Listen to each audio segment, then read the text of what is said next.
You're listening to the Teaching Toolbox with Brittany and Ellie. Join them as they talk all things middle school.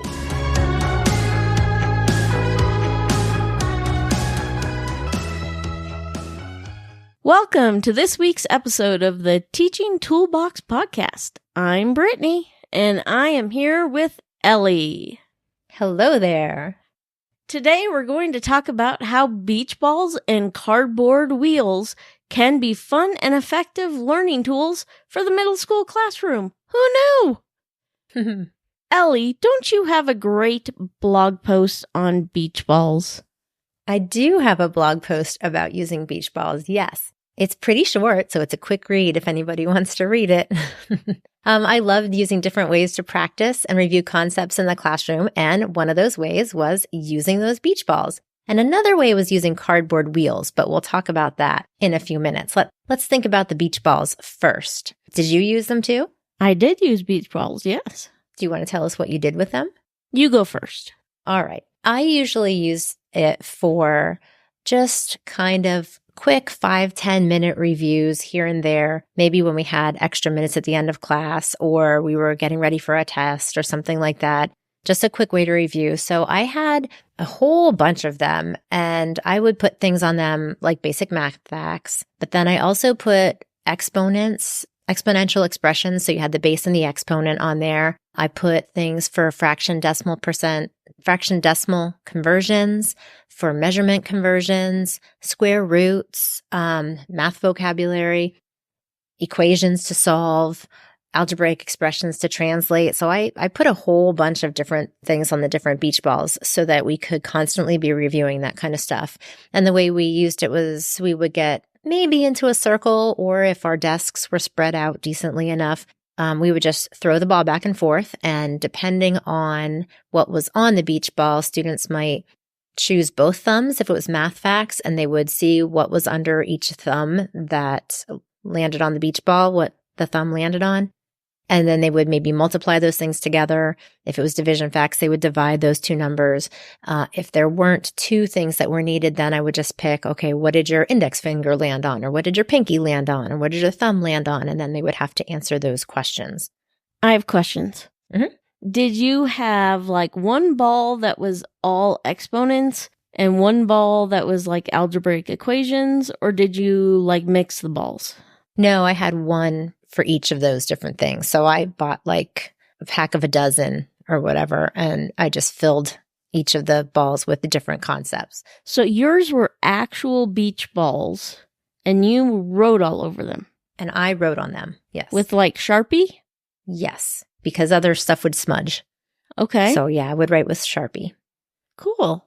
Yeah, I used commercial beach ball type objects. Yeah. Okay. I mean, they felt like a beach ball, but they didn't look the traditional beach ball colors and stuff. Okay. Mm-hmm.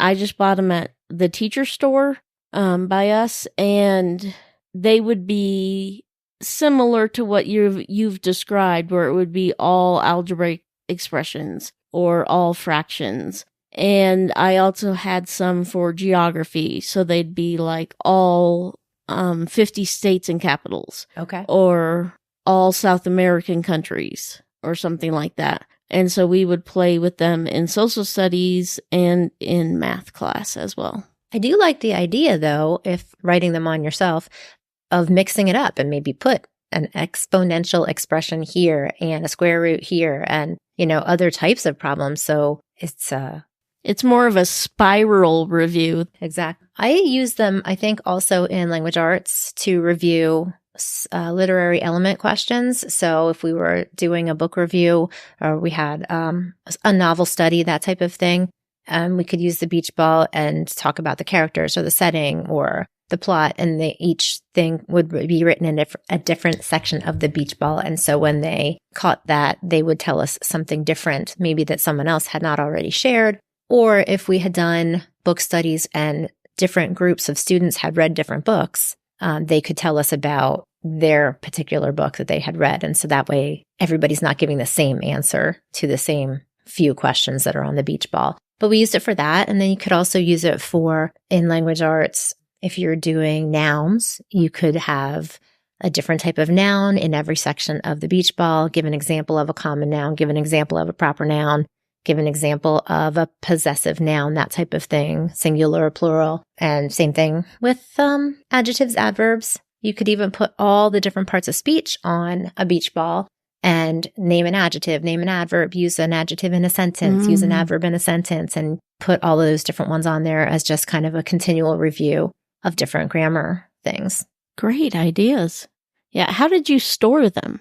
I actually had a net that I hung from different parts of the ceiling. So I would take paper clips and put the clips up into the the little structures on top of the ceiling that supported the tiles. And then I would have the net draped in the corner of the room, and the beach balls went up in the corner of the room. So that was always fun to throw them back up at the end and try to get them to stay in the net. Or I would have to climb up after the kids left and put them back in the net. So we had them up there. So you kept yours inflated all the time? I did. I had like a pump you would use for balloons. Mm-hmm. More like the type you use for animal balloons, if you're going to make balloon animals.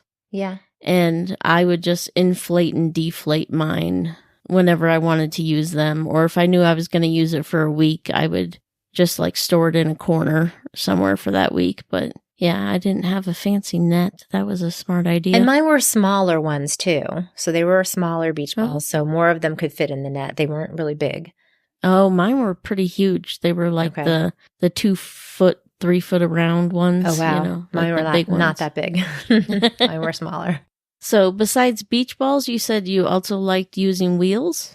Yeah. So I had these cardboard wheels that I actually purchased at some point in time. They were about, I'd say 18 inches in diameter, but you can cut a wheel out of, basically a circle out of cardboard, any size that you want. And then I would split the wheel into different sections depending on how many sections I wanted, what things I wanted to review.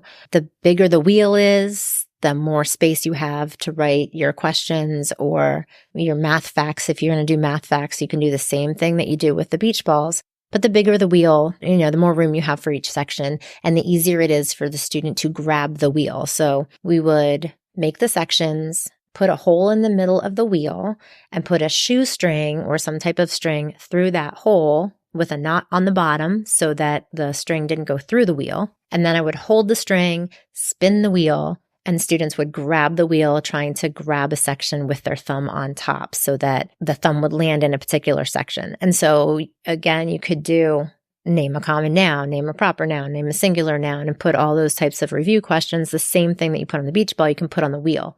Wheels are a little bit easier to store.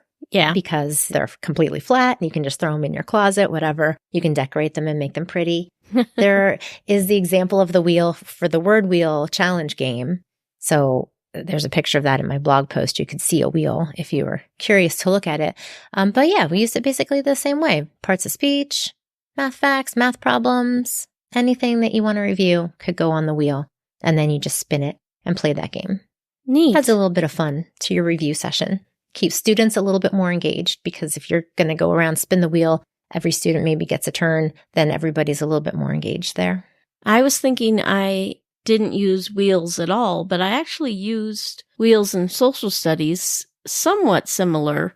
We would all make our own wheel that fit on a sheet of blank paper, and then it would have a cover, and then a little piece of the cover would be cut out. Yeah. And then you'd have a little brad that went through the center, or a paper clip just to hold the two pieces together. And then you'd spin it and you'd get like an Egyptian goddess. And then you'd have to name that Egyptian goddess and why they were important and that sort of thing. Or you'd get a president and, you'd have to name, that's Abraham Lincoln. He was this president and he came from this state and he, and so we did use wheels, just in a slightly different way. Right. Can you think of any other ways we could use beach balls or wheels in the classroom besides just for reviewing? Well, I think we could use them for icebreakers at the beginning of the school year, or put get to know you type questions on the beach ball or on the circle and ask kids, what's your favorite type of pizza? What school did you go to before here? Especially good one. like if you're at a middle school, and everybody's coming in from different schools or whatever. If you're doing like it over just after maybe Christmas break or something, you could do what'd you do during break? How many presents did you get? Just have some fun with it kind of thing. But just as a little get to know you kind of activity as you're switching classes and getting to know your new students. That's a great idea. Do you have a different idea? You could use them for brain breaks too, just to get students up and moving. Like you could have them toss the ball around while they go through their multiplication facts. Every time you get the ball, you have to say the next fact in maybe that particular times table or something. So you could do something like that, or do some vocabulary review, or have them, maybe say a vocabulary word, throw the ball to somebody, and that person has to define it or something like that. But just as a quick little brain break, just to keep them focused, especially if you have longer class periods. I didn't have block scheduling or longer class periods. Our class periods were only 44 minutes. But if you've got an hour or an hour and a half or something, a nice little brain break might be helpful. You just made me think of some other games that we played in 6th grade that would work great with the ball or the wheel. And one of them was I want to say it was the prime game, or sometimes called it was like the prime game, but you had to say the next prime and you had to go fast. Okay. And so, the kids started off with 2, 3, 5, 7, and they're just in a circle going around, but you could toss the ball instead. Yeah. And do it that way, or spin the wheel instead and do it that way. There was another one where they had to do factors. Oh, good. You would give them a number like, 60, and then they would have to tell a factor and throw it to somebody else, and they would have to tell a factor and throw it, and factor and throw it, until they've completely broken it down. Right. That's a great idea. And knowing how much practice we need with multiplication facts and factors and things like that, that would be a great way to make it a little bit more engaging. Yes. I think anything like that gets them up and moving would help. You could also even use it in a foreign language. Have them learn their numbers as they're counting numbers, and, or learn their prepositions in their, in Spanish or in Japanese or whatever. Yeah, it's a great idea. So in conclusion, beach balls or wheels can be an excellent tool for the middle school classroom. They provide a fun way to break the ice, review material, get students actively involved in the review. And so the next time you're looking for a new way to engage your students, consider incorporating a beach ball or a wheel into your lesson. Make sure you check out Ellie's blog post on beach balls. We'll link it in the show notes. And be sure to hit follow or subscribe so you never miss an episode. We'll see you next time. Bye. You just listened to the Teaching Toolbox. Follow them on your favorite platform for more episodes and share it with a friend.